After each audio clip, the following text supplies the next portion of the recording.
अहंकार से गुरु दूर रहते हैं। पूज्य गुरु महाराज जी के द्वारा सुने। चिंता नहीं आती है, अहंकार आ जाता है और करा या सब गया। जब आया अहंकार, अहंकार जब रहता है आदमी को, तो अहंकार से गुरु दूर रहते हैं, प्रभु दूर रहते हैं। अहंकारी से हर आदमी दूर रहना चाहता है। नास्तिक को भी भगवान याद आएंगे। नया वर्ष जब लगेगा तब आपको बताऊंगा, कश्मीर जब खत्म होगा तो बताऊंगा आपको ये 2026 है, यह कैसा होगा, क्या इसी तरह का होगा। एक मिनट में भगवान को याद कराएगा, लेकिन उस समय तक तो देर हो जाएगी, बहुत देर हो जाएगी। जान का खतरा पैदा हो गया। आप ये समझो कि सामने उन्माद में कोई आ गया और लोगों को मारने लगा, काटने लगा, और निकलने का भी घर में से मौका नहीं दिया, बाहर से घर को जला दिया, तब कैसे बचोगे?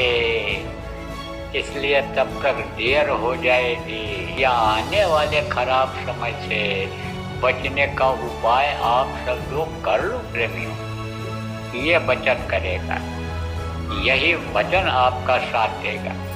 और जो गुरु ने बताया, ये नाम बताया है, शब्द को पकड़ने का, उसको पकड़ने लगोगे तो वो शब्द रूपी गुरु जो इन आंखों से नहीं देखे जा सकते हैं, कहीं भी रहोगे तो आपकी मदद करेंगे, किसी न किसी तरह से आपको बचाएंगे।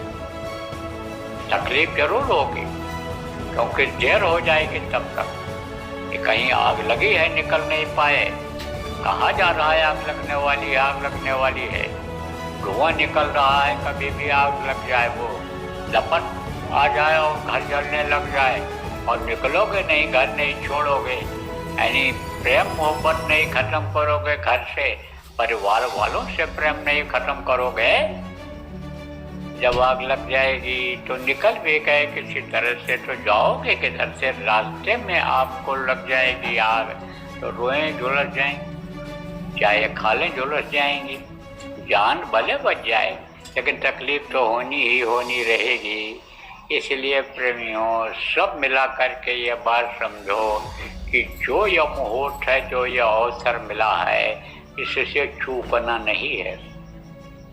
साधना शिविर लगा लो, जहाँ जहाँ भी जगह है आपके घरों में, गाँव में, जहाँ भी आप रहते हो वहाँ पर इकट्ठा होकर के साधना कर लो।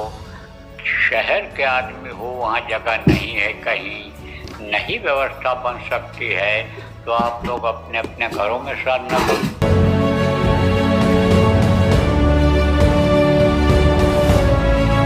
तो पावर लेकर के आते हैं, पावर मिलता है, कुछ पावर तो वहीं से मिलता है और कुछ पावर अंदर में जो उनके रहता है उसको जगाते हैं। जैसे आप सुमिरन ध्यान भजन करते हो तो आत्मा को जगाते हो, ये जो सोई हुई है, ये जो अपने घर को भूल रही है, अपने प्रभु को भूल रही है, ये इसको आप जगाते हो सुमिरन ध्यान भजन करके। ऐसे वो आते हैं तो जगाते और उससे काम करते हैं। तो अब आप ये समझो कि राम 12 कला लेकर आए थे, मिले थी उनको कला मिली थी, कुछ कला वहाँ से लेकर आए थे और कुछ कला जो है उन्होंने सीखा था। किससे सीखा था? विश्वामित्र से सीखा था, गुरु वशिष्ठ से कला सीखा था। इसी तरह से कृष्ण के अंदर भी कुछ कला आई थी। उनके अंदर कितनी कलाएं थी? 16 कला थी, 16 कला थी। उन्होंने किससे सीखा? उन्होंने संदीपनी गुरु से सीखा, उन्होंने अपने सुपट गुरु से सीखा। तो आप ये समझो कि परशुराम से 2 कला मांग लो तुम, नतमस्तक होकर के प्रार्थना करके, और फिर अपना काम तुम कर ले जाओगे। जब दया मिल गई, आशीर्वाद मिल गया, तो वो छोटा बन करके आकाश भाव में और 2 कला मान करके और उनका रावण का विनाश किया, रावण को खत्म किया। जिस काम के लिए आए थे, धर्म की स्थापना के लिए आए थे, उन्होंने धर्म किया, स्थापना किया। कृष्ण ने भी इसी तरह से किया है।